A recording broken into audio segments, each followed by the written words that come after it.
नमस्कार, आप देख रहे हैं दूरदर्शन किसान कृषि दर्शन कार्यक्रम में। स्वागत है आप सभी का। मैं हूं आपके साथ अदिति शर्मा। हमारे इस कार्यक्रम के जरिए हम आपके लिए खेती किसानी से जुड़ी कुछ अहम जानकारियां लेकर आते हैं ताकि उन्हें हासिल कर आप भी अपनी खेती किसानी को उन्नत बना सके। आज के हमारे इस अंक में भी हमने ऐसा ही कुछ किया है, कुछ अहम जानकारियां लेकर आए हैं आपके लिए। तो फिर आइए देर किस बात की, कार्यक्रम की शुरुआत करते हैं। आइए सबसे पहले आपको दिखाते हैं हाल ही में आयोजित किए गए भारतीय कृषि अनुसंधान परिषद सोसाइटी के 93वें वार्षिक आम बैठक में क्या कुछ खास रहा। बता दें, इसका जो आयोजन है वो नई दिल्ली के पूसा स्थित भारत रत्न सी सुब्रमण्यम ऑडिटोरियम में किया गया। क्या कुछ खास था इसमें, जानने के लिए दिखाते हैं हमारी ये रिपोर्ट।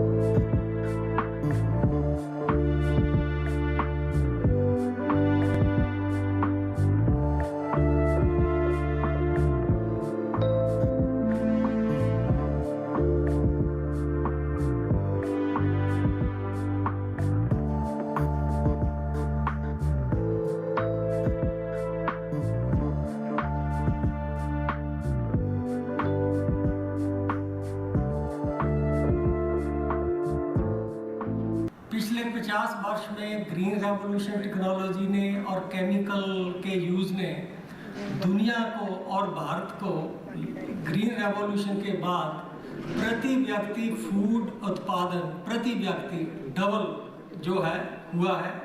इंडिया में डबल से भी ज़्यादा हुआ है, लेकिन विश्व में डबल हुआ है, जो कि एक महान अचीवमेंट है मानी जाती है।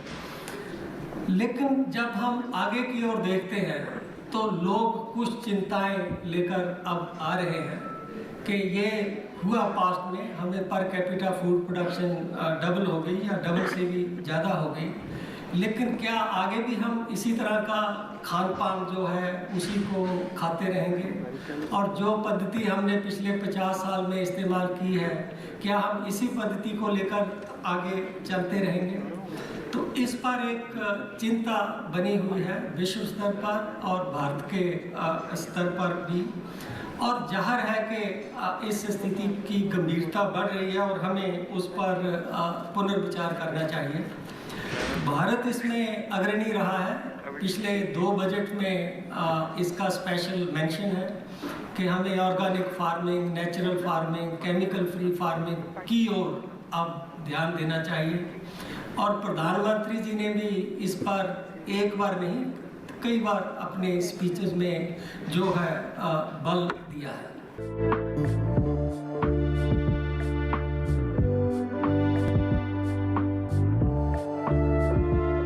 कि हमें आने वाले समय के अंदर नई तकनीकी की ओर भी जाना पड़ेगा और अधिक हम किस तरह से किसान से जुड़े और जो हमारा रिसर्च है वो किसान तक कैसे पहुंचे, इस दृष्टि से भी हमें काम करने की आवश्यकता रहेगी। और वो इसलिए मैं आपसे कहना चाहूँगा कि जैसा कि हम सब जानते हैं, मुख्य रूप से हमारे जो ICAR के द्वारा जो रिसर्च की है और उसके अंदर हमने इस बात का विशेष ध्यान दिया कि नई तकनीकी किसान तक पहुँचे और साथ ही उत्पादकता में वृद्धि हो। और उसी का परिणाम है कि उत्पादकता में जैसा हम आज, जहाँ पहले एक समय था कि हम आयात किया करते थे, लेकिन अब हम आयात पर ऐसी कई फसलें थी जिन पर निर्भर थे, लेकिन आज जैसा अभी नीति आयोग के मेंबर साहब ने जैसा बताया रमेश चंद्र जी ने कि हम सरप्लस हैं, तो ये इसको हम निश्चित रूप से एक अपना अचीवमेंट मानते हैं। लेकिन अभी अगर हम देखें तो हमें विश्व स्तर पर अगर जाते हैं तो हमें बहुत कुछ आगे बढ़ने और भी कई गुंजाइश है जिनको हमें करने की आवश्यकता है। अगर बात करें हम कृषि के अंदर, जैसे मैकेनाइजेशन के अंदर अगर बात करें तो विश्व के कई ऐसे देश हैं जहाँ पर अगर मैकेनाइजेशन का अगर आकलन करें तो जहाँ हम अभी मैकेनाइजेशन के अंदर 35 से 40% के ऊपर हैं, लेकिन कई ऐसे देश हैं जो कृषि के अंदर आगे हैं, उनके लगभग 80 से 90% मैकेनाइजेशन के अंदर वो पहुँच चुके हैं। और वहीं पर अगर बात करें हम फूड प्रोसेसिंग की बात करें तो फूड प्रोसेसिंग के अंदर भी मुझे लगता है कि विश्व स्तर पर जो 35 से 40% का रेशियो है, लेकिन फूड प्रोसेसिंग के अंदर भी हमारे यहाँ पर लगभग 15% के ऊपर हम हैं। तो इस दिशा में अगर हम काम करेंगे तो जो प्रधानमंत्री जी का विजन है उसको हम निश्चित रूप से डबलिंग इनकम नहीं, उससे भी आगे हम जा पाएंगे। इसके ऊपर हम सबको काम करने का आवश्यकता है।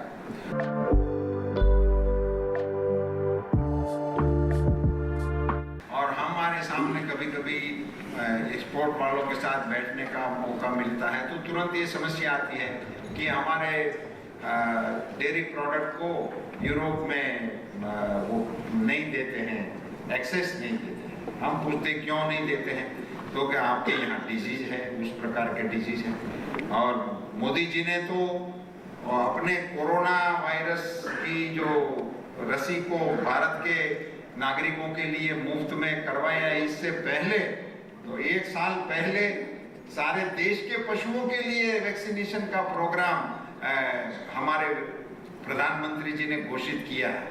उसका बड़ा कार्यक्रम चल रहा है। मगर एक बात मेरे संज्ञान में आई कल किसी के साथ डिस्कशन करते हुए कि इतना बड़ा देश है, आपका भी मैं रिपोर्ट भी पढ़ रहा था तो कहीं कहीं किन किन प्रदेशों में कब कब नमूने लिए गए और कहाँ गया, किस प्रकार के विषाणु पाए गए, इनका बहुत ही अच्छा जिक्र आपके रिपोर्ट में भी है। तो क्या ऐसा हम कर सकते हैं, जैसे सिक्किम ऑर्गेनिक स्टेट हो गई तो अब एक प्रकार की धारणा बन गई। अब दिल्ली के मार्केट में सिक्किम का बोर्ड लगा के बैठ जाते हैं तो फ्रूट सब्जी सबसे पहले खत्म हो जाते हैं, 5 रुपया ज्यादा भी मिल जाते हैं और पहली पसंदी हो जाती है क्योंकि ये ऑर्गेनिक फूड है, मान्यता मिल गई। ऐसे हम पूरे देश को डिजीज फ्री करें और उसके बाद हमारे प्रोडक्ट को मार्केटिंग में लाएं, इसके बजाय कुछ कंपार्टमेंट को हम क्या कर सकते हैं इस प्रकार से डिजीज फ्री। मैं एक्सपेरिमेंट के तौर पे हमारे गुजरात के एग्रीकल्चर मिनिस्टर यहाँ उपस्थित हैं तो उनके और तोमर साहब और हमारा डिपार्टमेंट सभी मिलकर ICR के साथ क्या हम कच्छ रीजन एक हमारा ऐसा रीजन है, वैसे वो है डिस्ट्रिक्ट मगर है बहुत बड़ा एरिया और पशुपालन के लिए भी बहुत महत्वपूर्ण एरिया है। वहाँ कैमल के दूध का भी अभी डेयरी का काम शुरू हो गया है। तो ऐसे एक प्रदेश को आइडेंटिफाई करके, उस डिस्ट्रिक्ट को आइडेंटिफाई करके उसको रोग मुक्त करने के लिए हम कुछ फोकस वे में कुछ काम कर सकते हैं।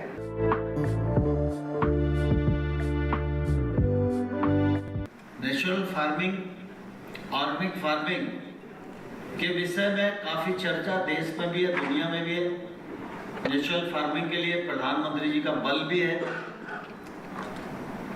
और इसलिए सामान्य तौर पर हमारी मान्यता ये रहनी चाहिए कि हम किसी भी प्रकार की पद्धति के विरुद्ध नहीं, लेकिन हिंदुस्तान में जितनी भी पद्धतियां उपलब्ध हैं, देश का किसान उन सब उपलब्धियों का सक्षमता के साथ उपयोग करे और उन पद्धतियों के साथ खेती करके अपनी आमदनी को बढ़ावे और साथ ही एक दूसरे की साथ जो पूरकता का हमारा प्रकृति का सिद्धांत है, उस सिद्धांत का भी कहीं ना कहीं पालन हमारी भारतीय पद्धतियों में से होता है।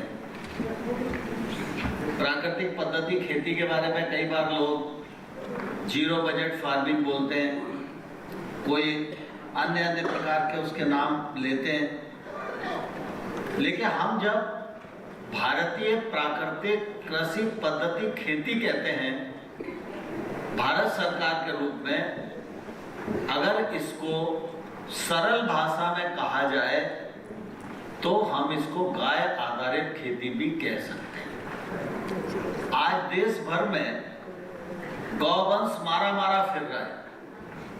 एक बड़ी समस्या किसानों के सामने गांव में खड़ी हो गई, क्योंकि जो पूरकता का सिद्धांत है उसको कहीं ना कहीं मनुष्य अपनी स्वार्थपरता में प्रभावित कर रहा है। आज प्रधानमंत्री जी वेस्ट टू वेल्थ की बात करते हैं।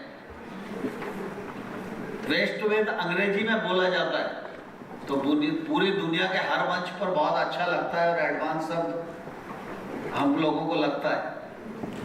वेस्ट टू वेल्थ हमारी प्रकृति का ही सिद्धांत है।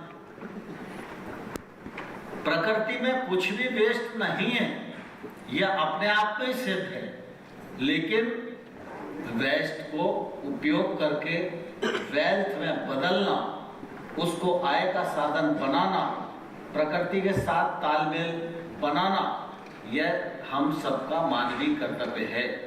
और कृषि मंत्रालय के नाते हम सब जब कृषि के क्षेत्र में काम करते हैं तो इसमें पूरकता के सिद्धांत को कैसे अधिक से अधिक उपयोग किया जाए, इस दिशा में भी निश्चित रूप से हम सब लोगों को सोचने की आवश्यकता है। इसी के साथ किसान भाइयों बहनों, कार्यक्रम में वक्त हो चला है एक छोटे से ब्रेक का। आप कहीं मत जाइए, ब्रेक के बाद हमारा ये कार्यक्रम यूं ही जारी रहेगा। बने रहिए दूरदर्शन किसान पर, देखते रहिए हमारा कार्यक्रम कृषि दर्शन।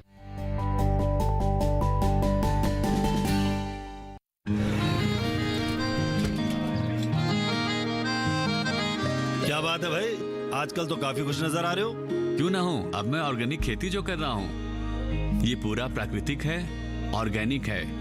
इसमें हमारे खेत, हमारी फसल और हमारी जेब सब फायदे में होते हैं और इसमें लागत भी कम है। जी हाँ, आप भी ऑर्गेनिक खाद का प्रयोग करें, अपनी फसल और मिट्टी को तंदुरुस्त बनाएं और आपकी आमदनी में इजाफा करें। अधिक जानकारी के लिए किसान call centre toll free number 1800-180-1551 पर कॉल करें और लॉग ऑन करें kisan.gov.in और farmer.gov.in। कृषि और किसान कल्याण मंत्रालय द्वारा किसान हित में जारी।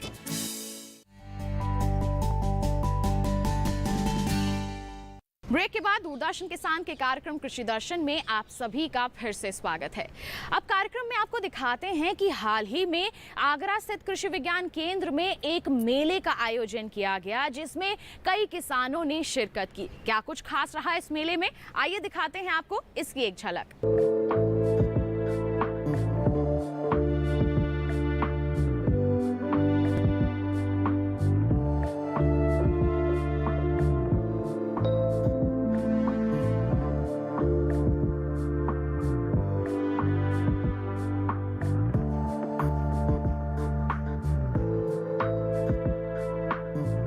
कृषि विज्ञान केंद्र आगरा ने एक मेले का आयोजन किया है। यहाँ पर किसान और वैज्ञानिक आए हुए हैं। हमारे साथ इसके केवीके के डायरेक्टर RS चौहान जी हैं। आइए जानते हैं उनको मेला लगाने का उद्देश्य क्या है। डॉक्टर साहब बताएं। ये जो मेला हम लोग आयोजित कर रहे हैं, ये फसल अवशेष प्रबंधन एक कार्यक्रम है, उसके अंतर्गत आयोजित किया जा रहा है। मेले में हम लोगों ने किसान भाइयों को आमंत्रित किया है। असल में ये भारत सरकार की एक योजना है जो प्रदूषण फैल रहा है, जो किसान भाई पराली के बाद में, धान की कटाई के बाद में पराली में आग लगा देते हैं गेहूं की बुआई के लिए। तो ये लोग जनरली इसको रोकने के लिए फसल अवशेष प्रबंधन कार्यक्रम की शुरुआत की गई और ये कार्यक्रम वर्ष 2018 से कृषि विज्ञान केंद्र बिछुरी में चालू है और इसके अंतर्गत लगभग 100 हेक्टेयर क्षेत्रफल में हम लोग ट्रायल्स लगाते हैं, जिनमें बहुत सारी मशीनों का प्रयोग किया जाता है, जैसे पैडी स्ट्रॉ चॉपर है, मल्चर है, रोटावेटर है। उसके बाद में हम लोग गेहूं की बुआई करते हैं। सबसे बड़ी जो समस्या आ रही है उसमें किसान भाइयों की जो मृदा है वो धीरे धीरे नष्ट होती जा रही है, क्योंकि अगर खेत में आग लगाई जाएगी तो जितने जीवाणु हैं वो तो नष्ट होते ही होते हैं, साथ में जो पराली है उसका भी नुकसान होता है, क्योंकि पराली के अंदर भी DAP, MOP और जो भी तत्व हैं वो मौजूद रहते हैं। अगर एक किसान भाई 1 हेक्टेयर क्षेत्रफल में आग लगाता है तो लगभग 5,167 रुपये का उसका जो है नुकसान होता है। आज कृषि विज्ञान केंद्र पर जो ये मेला लगा है, इसमें हमारे विभाग की तरफ से बहुत सारी जानकारियां किसानों के लिए लगाई गई हैं। जैसा कि आप जानते हैं कि हमारा विभाग पशुपालन एवं दुग्ध विज्ञान विभाग है, जिसमें पशुओं से संबंधित उनकी सीजन में होने वाली बीमारियां और उनको बीमारियों के रोकथाम के उपाय के बारे में हम लोग आज किसानों को बताएंगे। इसके अलावा डेयरी के जो इंडिजीनियस प्रोडक्ट हैं, जिसको हम बोलते हैं जो देसी विधि से हमारे प्रोडक्ट बनाए जा सकते हैं, उसके बारे में भी हम जानकारियाँ किसानों को देंगे और इस प्रकार से हमने अपने स्टॉल को बनाया है। कैसे आप इंडिजीनियस प्रोडक्ट बना सकते हैं, पार्टिकुलरली पनीर है, श्रीखंड है और खोआ है तथा खोआ और छेना बेस्ड जो अदर स्वीट्स हैं उनको आप कैसे अच्छी तरीके से बना सकते हैं। ठीक है सर, बहुत बहुत धन्यवाद। मैं पशुपालन विभाग से आया हुआ हूँ और पशुओं में पेट के कीड़ों की दवा के साथ साथ फ्री ऑफ कॉस्ट हमने कैंप लगाया हुआ है कुछ जगह जैसे पशुओं में पेट में कीड़े पड़ जाते हैं, तो उसके लिए यहाँ फ्री ऑफ कॉस्ट दवा हम दे रहे हैं। तो विभाग के कुछ बीमा भी हो रहे हैं पशुओं के। सरकार की योजनाओं को किस प्रकार से किसानों तक पहुंचाया जाए, इसके लिए सरकार नए नए तरीके अपनाती है। कृषि और विज्ञान मेले का भी उद्देश्य यही होता है। किसानों को पराली न जलाने के लिए सरकार लगातार प्रयास करती है। उनको किस प्रकार से जागरूक किया जाए, उनसे होने वाले नुकसान से बचाया जाए और किस प्रकार से किसानों की आमदनी को बढ़ाया जाए, इसी को ध्यान में रखते हुए एक मेले का आयोजन करके किसानों को जागरूक किया गया। मैं भगत सिंह, निदेशक, जो अभी 1-2 एफपीओ गठित हुए हैं आरबीएस केवीके के माध्यम से, डॉक्टर चौहान साहब के सहयोग से, और नाबार्ड का इसमें मुख्य सहयोग है। और हमारा कंपनी का एक मुख्य टारगेट है कि माननीय प्रधानमंत्री जी ने एक सपना दिखाया था, किसानों की दुगनी आय की जाए।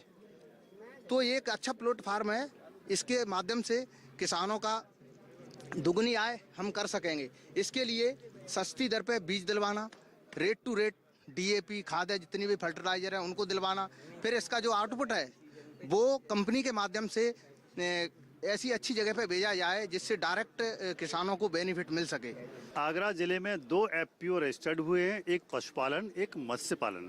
आइए मत्स्य पालन के बारे में जानकारी लेते हैं, क्या है बताइए। आगरा में जो 2 एफपीओ गठित हुआ है उसमें मत्स्य पालन का एक एफपीओ है। इस एफपीओ का जो मेन काम है किसानों को जागरूक करना और मत्स्य पालन से संबंधित जागरूकता अभियान चलाना, किसानों की जो समस्याएं हैं उसको समाप्त कर मत्स्य पालन को बढ़ावा देना। इसके लिए एफपीओ जो है अपने बीज और मछली के बच्चे का बीज और मछली के दाने का अपना स्टॉल लगा रही है और अपना ये विक्रय केंद्र भी बनाए। इसमें हम लोग 2 टेस्ट कर रहे हैं, ब्लड प्रेशर और ब्लड शुगर। इसमें जो भी कोई हम लोगों की स्टॉल पे आता है उसका हम लोग ब्लड प्रेशर टेस्ट करते हैं पहले तो, और अगर वो नॉर्मल होता है तो कोई दिक्कत नहीं, अगर ज़्यादा या कम होता है तो हम उसको बताते हैं कि ये कैसे नॉर्मल हो सकता है या कैसे ये ठीक हो सकता है। और दूसरी तरफ हम ब्लड शुगर टेस्ट कर रहे हैं, इसमें हम लोग ब्लड शुगर टेस्ट करके बताते हैं कि वो कैसे नॉर्मल होगा और नहीं नॉर्मल है तो मतलब कैसे होगा। और इसमें हम लोग फिश कल्टिवेशन के बारे में बताते हैं कि फिश कल्टीवेशन के क्या क्या बेनिफिट्स हैं। और कीट या आप बैनर्स देख सकते हैं, इसमें कीट के बारे में लिखा हुआ है, मधुमक्खियों के बारे में लिखा है, वर्मी कंपोस्ट के बारे में, इन सब की कल्टीवेशन के बारे में बताते हैं ताकि इससे क्या क्या बेनिफिट्स हो सकते हैं फार्मिंग के। सर मेरा डकवीट प्लांट के ऊपर सर काम है। इसमें सर डकवीट प्लांट ये है कि ये बहुत जल्दी ग्रो करता है, 24 आवर में इसका डबलिंग टाइम है और इसमें हाई प्रोटीन कंटेंट है। 1 किलो में 40% प्रोटीन निकलती है और जो लोग वेजिटेरियन है, मतलब मीट वगैरह नहीं खा सकते, वो इसको सीधे खा सकते हैं। इसे पाउडर फॉर्म में भी खा सकते हैं और डायरेक्ट अपनी डाइट में भी ले सकते हैं। ये टेस्टलेस है और इसे ग्रो कराने के लिए सर कोई भी कंडीशन की जरूरत नहीं है, केवल ओपन एक गड्ढा करो पॉन्ड में और इसे डाल दो और बस सनलाइट की प्रेजेंस में अपने आप ग्रो करता है। इससे केवल वाटर चाहिए और एजोला से ज़्यादा इसमें प्रोटीन कंटेंट है। तो मेले में हम इसलिए आए हैं कि यहाँ पर वैज्ञानिक बंधु आए हैं, विभिन्न प्रकार की स्टॉल लगी हुई हैं और विभिन्न प्रकार की जानकारी, कृषि योग्य की जानकारी प्राप्त होगी, इस कारण मेले में आए हैं। और मैं तो यहाँ के आगुवान को बहुत ही धन्यवाद देता हूँ कि इन्होंने इस मेले में आकर के हमें बुलाया और हम आए और हमने यहाँ पर विभिन्न प्रकार के स्टॉलों पर जाकर के निरीक्षण किया और वहाँ देखा और विभिन्न प्रकार की जानकारी ली जो कि हमारे विशेष काम आने वाले कृषि के काम आने वाली है।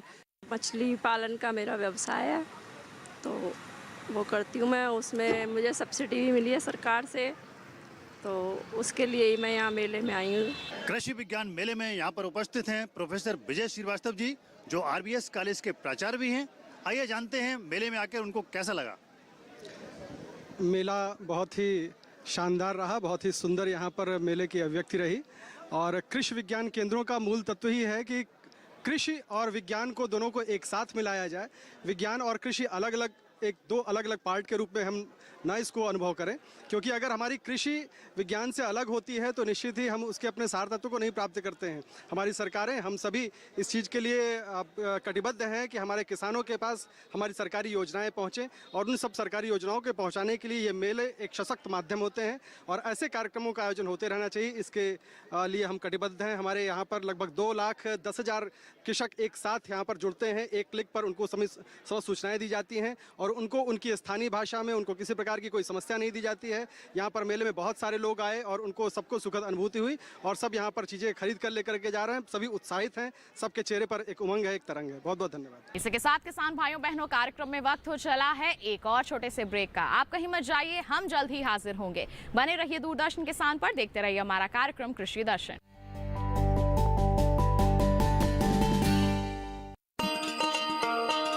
किसान भाइयों गांठ बांध लो, गांठ बांध लो, बात बहुत है काम की, समृद्धि के पैगाम की।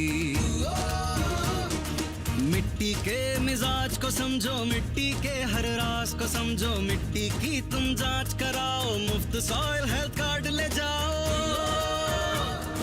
कभी मुनासिब बीज लगाओ, सही किस्म की खाद ले आओ, जितनी जरूरी उतनी डालो, सही मात्रा खुद पहचानो, इसको अपना मंत्र बना लो, मिट्टी की सेहत तो जानो। बात बहुत है काम की, कम लागत अधिक वरदान की। किसान भाइयों गांठ बांध लो, आज ही मिट्टी की जांच कराएं, राज्य सरकार के कृषि अधिकारी से संपर्क करें और मुफ्त में सॉइल हेल्थ कार्ड पाएं। कृषि और किसान कल्याण मंत्रालय द्वारा किसान हित में जारी। ब्रेक के बाद दूरदर्शन किसान के कार्यक्रम कृषि दर्शन में आप सभी का फिर से स्वागत है। हमारे देश में अधिक से अधिक पैदावार हासिल करने के लिए क्या किया गया? रसायनों का अंधाधुंध इस्तेमाल किया गया और इसका नतीजा क्या निकला? पर्यावरण और मानव स्वास्थ्य पर इसका दुष्प्रभाव पड़ा। जी हाँ, अब क्या करना है हमें? अब हमें ऐसी प्रणालियों को अपनाना है जिससे हम इस दुष्प्रभाव को कम कर सकें। जी हाँ, ऐसा ही कुछ कर दिखाया है हमारे कामयाब किसान ने, जिनका नाम है मनोहर लाल छोटू भाई पटेल। उन्होंने एक ऐसी प्रणाली को अपनाया है जिससे रसायनों का वो इस्तेमाल ही नहीं करते। आइए मुलाकात करते हैं इनसे, जानते हैं कौन सी प्रणाली का वो इस्तेमाल कर रहे हैं और पर्यावरण को सुरक्षित बना रहे हैं। भारतीय कृषि जगत में ऐसे नायक पैदा हो चुके हैं जो कृषि और आधुनिकीकरण की जरूरतों को समझते हुए नई प्रणाली को अपनाकर न केवल अपने खेतों में उपज और अनाज की गुणवत्ता में वृद्धि कर रहे हैं, बल्कि देश के अन्य किसानों को भी आगे बढ़ने की प्रेरणा दे रहे हैं। किसानों की दुनिया में नायक बनकर उभरने वाले नायकों में मनोहर लाल छोटू भाई पटेल का नाम किसी परिचय का मोहताज नहीं है। मनोहर लाल पटेल ने सजीव खेती की प्रणाली को अपनाकर अपने परिश्रम और जागरूक सोच से किसानों को तरक्की का नया रास्ता दिखाया और सजीव खेती करने वाले किसानों के लिए बन गए एक नायक। एक ऐसा नायक जो आज भी अपने परिश्रम और नेतृत्व से भारतीय जैविक खेती को निरंतर प्रगति के पथ पर आगे ले जा रहा है। मनोहर भाई सूरत गुजरात के रहने वाले एक 66 वर्षीय सफल किसान हैं। इन्होंने अब से 25 वर्ष पहले जैविक खेती की शुरुआत की थी। वे सूरत जिले के पहले ऐसे किसान थे जिन्होंने जैविक खेती को अपनाया था। मनोहर भाई पटेल का जन्म एक कृषक परिवार में हुआ था, इसीलिए बचपन से ही उनका खेतों से लगाव स्वाभाविक था। यही कारण था कि उन्होंने वनस्पति विज्ञान में अपनी शिक्षा पूरी की। पिता की ढलती सेहत के कारण वो व्यवसाय न कर विरासत में मिली खेतीबाड़ी की जिम्मेदारी को संभाला। मनोहर भाई ने कृषि करने की शुरुआत रासायनिक खेती से वैसे ही की जैसे कि वो बाकी किसानों को देखते आए थे। मनोहर भाई में रासायनिक खेती सजीव खेती को अपनाने का परिवर्तन तब आया जब एक बार उनकी मूंगफली की फसल, जिसका विकास एक स्वस्थ फसल के रूप में हुआ था, जिसका रंग, पौधे की ग्रोथ सब अच्छा होने के बावजूद उसकी जड़ में मूंगफली काफी कम उपज पाई थी। जब उन्होंने समस्या का अपने पिता से विचार विमर्श किया तो उन्हें पता चला कि लगातार होते आ रहे रसायन और पेस्टिसाइड से जमीन सख्त हो चुकी थी, जिसके कारण मूंगफली जो कि पौधों की जड़ में लगती है, सही से पनप नहीं पाई। इस घटना से प्रेरित होकर मनोहर भाई ने ये निश्चित किया कि वो सजीव खेती की पद्धति से खेती करेंगे ताकि वो मिट्टी, पर्यावरण और उत्पादों के स्वास्थ्य से होने वाले रसायन के दुष्प्रभाव को रोक सके। वर्ष 1990 से मनोहर भाई ने जैविक कृषि प्रणाली को अपनाया। शुरुआत में उन्हें कई दिक्कतों का सामना करना पड़ा। पहले 2-3 वर्षों तक उनकी फसलों में गिरावट आई, लेकिन सजीव खेती में उर्वरक और खाद जैसे संसाधन महंगे कृषि रसायनों की तुलना में काफी सस्ते पड़ते हैं, जिससे कम पैदावार होने पर भी उन्हें कोई भारी नुकसान नहीं उठाना पड़ा। सजीव खेती के लिए उन्होंने शुरुआत में गाय के गोबर, गौमूत्र तथा पेड़ पौधों की खाद का प्रयोग किया, जिसके इस्तेमाल से मिट्टी की गुणवत्ता बढ़ जाती है। साथ ही साथ केंचुओं की पैदावार में बढ़त होती है, जो मिट्टी को भुरभुरा बनाते हैं और मरने के पश्चात स्वयं खाद का काम करते हैं। फिर धीरे धीरे उन्होंने मल्चिंग का प्रयोग किया, जिसके लिए फसलों का अपशिष्ट ही प्रयोग हो जाता है। मनोहर भाई ने सजीव खेती के इतने लंबे अनुभव में कई शोध किए हैं। उनमें से एक उनका सिंचाई के माध्यम से फसलों में गौमूत्र के घोल में तैयार किए गए उर्वरक को पानी के साथ पहुंचाना, जो कि सिंचाई के साथ ही उर्वरकों की आपूर्ति का एक अच्छा अभ्यास है। मनोहर भाई मुख्यतः गेहूं, प्याज, हल्दी, गन्ने और केले की खेती करते हैं और इसके साथ ही वे औषधीय पौधे भी उपजाते हैं, जिसकी बाजार में काफी अच्छी मांग है। मनोहर भाई को उनके सजीव खेती के लिए और कृषि के क्षेत्र में दिए गए योगदान के लिए सरकार द्वारा पुरस्कार से सम्मानित किया जा चुका है, जो उनकी सफलता और सजीव खेती से मिली ख्याति का प्रमाण है। तो ये था हमारा आज का कार्यक्रम कृषि दर्शन। हम उम्मीद करते हैं आज के कार्यक्रम में दी गई जानकारियां आपके लिए जरूर लाभकारी साबित होंगी।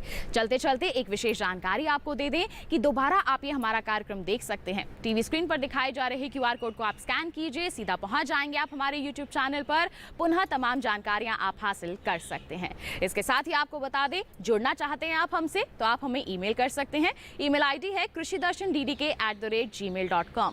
आप हमें पत्र भी लिख सकते हैं। पता है हमारा कृषि दर्शन, कमरा number 59A, CPC Doordarshan, Khelgaon, नई दिल्ली 110049। तो बस आज के लिए इतना ही। अगले अंक में होगी मुलाकात। हमें दीजिए इजाजत। आप बने रहिए दूरदर्शन किसान पर। नमस्कार।